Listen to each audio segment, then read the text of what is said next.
And the Premier League is back. Oh my goodness. What an opening day of Premier League football, of Barclays Premier League football. Listen, I'm going to be real, yeah? Even though I don't support a Premier League team, even though I support Madrid, and I've got no team in the Premier League, I still love the Premier League. The drama, the entertainment. This game had everything. This game had the drama, the entertainment, the first half, the second half, the player performances, just everything what you wanted from a neutral, everything that you wanted from a football fan. And we'll talk about everything. We'll talk about the breakdown of the game, the review of the game. We'll talk about pretty much everything that happened in this game, and for me, the best players and the players that I felt like didn't play that well and needs to be pretty much an improvement needs to be made moving forward. And again, it's still early. It's still first game of the season. I don't want anyone to pretty much start judging and making conclusion about this player's this player that. Just come. It's the first game of the season. Before we give you a breakdown of so far the game and what we learned from the game, don't forget to like the video, subscribe to the channel. If you're new to the channel, this channel will give you every single breakdown from every single game that takes place in the Premier League from all the big teams around the world. And of course, comment your own thoughts, Liverpool fans. Let me know how you guys made of the game. And the lineup itself from Liverpool was pretty much what everyone expected without Gravenberch. And it was a lineup which I think everyone knew after what took place against Palace at the Community Shield. With Bournemouth, it was a completely different line to what we saw last season. Of course, they lost about four of the back line, including the goalkeeper. The midfield, of course, changed. That's no Clivert. That's no, it's a completely different Bournemouth side. But a team which I felt like was still capable enough to compete amongst the top 5, the top 6, the top 7. Why? Because of this man right there. And the first half started pretty well for Liverpool. Mo Salah, for me, had a very good opening 30 minutes. The passes that he was making, he was in his creator bag. He was finding a pass from literally different angles from all over the pitch. Frimpong was overlapping for days. You had Alexis McAllister just dominating the midfield. Him and Sebastian was very good in the first 30 minutes. But, of course, the highlight was, of course, Mr. Ikatike, who grabbed the opening goal. A bit lucky, you can say. He got the rebound, but the finish itself, very composed, very easy. You had Virgil van Dijk. The moment the ball got to him, the moment he was about to shoot, Virgil van Dijk was already celebrating. And of course, why not celebrate? Great finish from Ekitike and 1-0 to Liverpool. But one of the main takeaways from the first half itself was Kirkers. He had a very, very poor first half. It felt like he was, one, nervous to play against his former team. Secondly, every pass that he got, it felt like he was hesitant. It was like he didn't know what to do with it. He was shaky. He was nervous. Whenever he got to the final third, he was just crossing at whatever sake. He was just, I don't know what happened to him. It's a complete different version of him to what we saw last season. But I don't think he was overrated last season. I don't think it's just, this guy's washed, this guy's a fraud. It's just an off game. You know how social media is. They like to make their opinion and the conclusion of a one player of the one game. I think he played against his former team. He was nervous. It's Anfield. It's Liverpool. It's a much bigger club. I think after a couple games into it, once he adapts a little bit more, I think he'll get back to what he was last season. And the second half started very strongly for Liverpool. Mr. Ikatike, once again, which I'll talk about in terms of individual performances after I speak about the second half. The second goal, look how composed he was inside the box. He managed to get inside the box. He was turning around like there was no one around him. The Bournemouth defenders didn't know what to do with him. They didn't know what to do with him, and he was patient with it. He managed great pass to Mr. Gakpo, one fake, second fake, and then boom, bottom corner, 2-0, easy finish. And at that point, I think everyone knew, all right, cool, Liverpool are going on this little routine, standard opening game, 3-0, 4-0. Everyone's expecting Mo Salah to score or assist, as he always does in the opening game. And then something happened. And what happened, why Bournemouth came back, is, of course, Onslaught making a very odd tactical change, making very odd substitution. And that included, of course, taking off Kirkers and taking off Frimpong and bringing on Robertson and Endo. And Endo initially was playing as a right back. It was a bit weird. I didn't understand it. Of course, people who plays Fantasy League, they must be fuming because they literally got taken out at 59:45. 15 seconds before the clean sheet bonuses or the clean sheet thing. But put the FP on the bag. Put the FP on the bag, but if you play FPL, you must be fuming. Anyway, it was an odd change. Very odd change. And I think Bournemouth took advantage. Bournemouth knew, all right, I smell blood. I smell blood because the right-hand side, even before Frimpong got taken out, the right-hand side was literally just dominated by Brooks and by Tavernier. Like, them man were taking tag team turns on Frimpong. And that's why I felt like Frimpong was taken out. But I don't know if that was the right decision because Endo is not any better than him. He's not any better. And the goal came from a great goal. Once again, behind Endo, being the last man. Of course, Konate was a bit late to recover.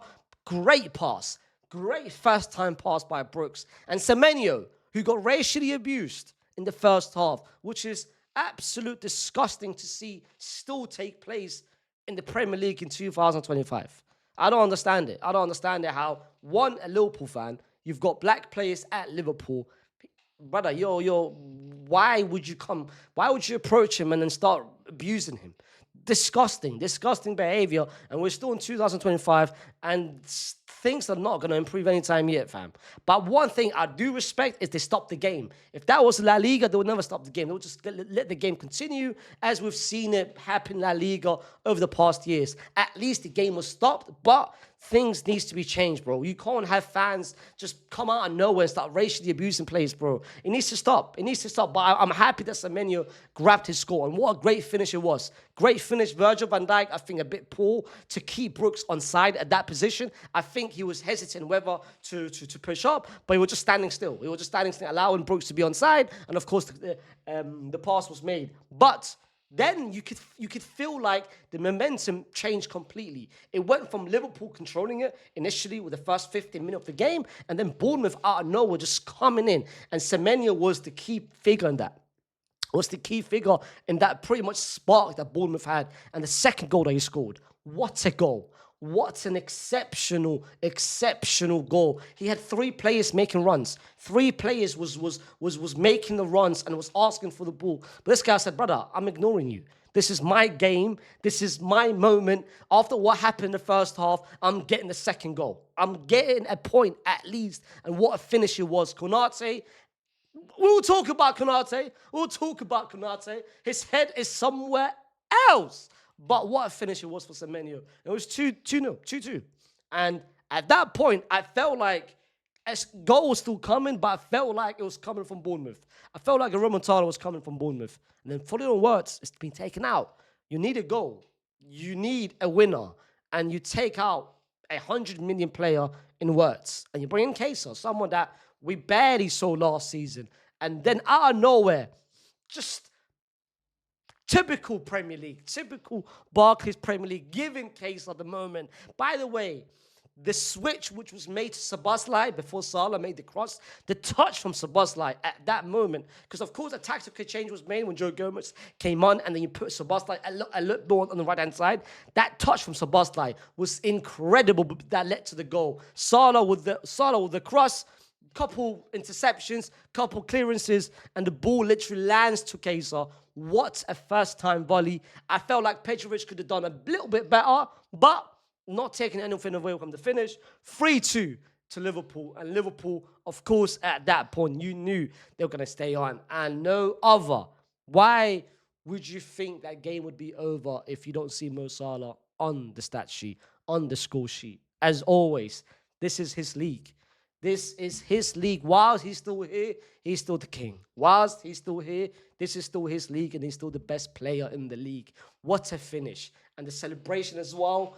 Brother, Mohamed Salah is still the king of the Premier League. But let's talk about, for me, very quickly in Bournemouth, I felt like Bournemouth did very well. I feel like Anthony managed to have the right system in the second half. Couple tactical tweaks. And I felt like Diakate, someone that which they brought for 35 million from, of course, League R. I think he had a very good game. Truffer in the second half was very well. Very good. Brooks was on Frimpong throughout the whole pretty much 60 minutes whilst Frimpong was still playing. But Semenyo, I felt like Liverpool, they need a winger. And I'll talk about Liverpool now. Liverpool, they need a winger. They need attacking reinforcement. They can't rely for the rest of the season on just having about 3 to 4 players, including, of course, Kesa off the bench. We've seen the news, Ben Doak is now going away, so they're now losing another attacking piece. They need a winger, they need a striker. Isaac is, of course, the option, but if they don't sign Isaac and if they don't sign Rodrigo, who's likes to go to City, Semenyo is an option. This guy's an absolute baller.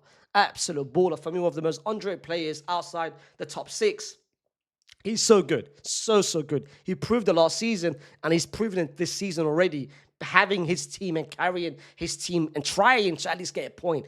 As for Liverpool, for me, the best 3 players of the game for Liverpool was, of course, Mr. Ikitike. What a first 60 minutes of, I think, how long did he play? I think he played, how long did he play before he got taken off? He played 72 minutes. And I felt like at that point, I was like, why do Liverpool need to sign Isaac? Trust Ikitike as the false 9. Trust him as a striker. The goal, the assist, like the combination play he was making, his touches are so good, bro. His touches, his first time touch that leads to the counter-attack, that leads to the attack itself, is so good. He did it at the Community Shield. He did it today as well with 2 incredible touches with the back heel, that first time touches that led to the attack, and the final pass was lacking from Liverpool. But he was so good. He's so good. For me, Alexis just controlled the whole back line. Sorry, the whole midfield. Was so good. So good. He was carrying Szoboszlai. The defensive work they did on the right-hand side, on Frimpong's side as well. Salah, you would always say, well, where was he? Where was he? For me, I think he had a very good first half.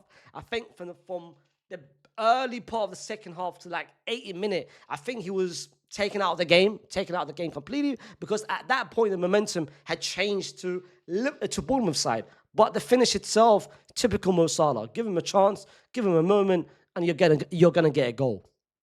But the players that, for me, that didn't deliver at all. You've got Kirkis, who I spoke about briefly. I felt like that, like the magnitude of the game got to him a little bit more. The pressure got to him. Frimpong, brother, if I said it at the preview when Liverpool signed him. If you thought Trent was a bad defender, this Donny is even worse. Bro, them man were taking tag turns on him. He isn't the defender that you think he is. He isn't the right back that you think he is. This Donny at Leverkusen was playing as a right winger, as a right forward most of the time. If you rely on Frimpong in the back 4, it's going to be a long day. It's going to be a long day. Konate, my brother, his eyes is somewhere else. His head is his heart is somewhere else, bro. This Donny wants Madrid. The first goal, positioning. The second goal, bad, bro. Bad defending. Bad. I know Semenyo. I'm giving Semenyo a lot of credit for the goal, but Konate needs to be way better. And last but not least, once again, no surprise, it's the first game of the season, and we're still getting bad refereeing. We're still getting bad refereeing. Because at that point in the first half, within the first 10 minutes, bro, I don't know who it was. It might have been Smith. It might have been Adams. I think it was Smith. The handball, which was nearly there for a counter-attack for a Kitike, 1v1. That should have been a red card. I don't understand why Anthony Taylor didn't call it, and I don't understand why VAR didn't even stop the game. Bro, it's the first game of the season. You man are telling us, yo, the referee is going to be better next season. First game of the season, first 10 minutes, and it's the same nonsense as last season. That should have been, 1, a foul, secondly, a red card, and thirdly, just brother, give him something. VAR should have called it. I don't understand it. I don't understand it at all. But important win for Liverpool to start the season in a game which, of course, had a lot of emotional standpoint. I think the opening tribute to Jota and of course his brother who passed away was beautiful, bro. When they sang the song, of course, the You Never Walk Alone, bro, the goosebumps. Like that was the how do I describe it? It was like the loudest that I've heard it.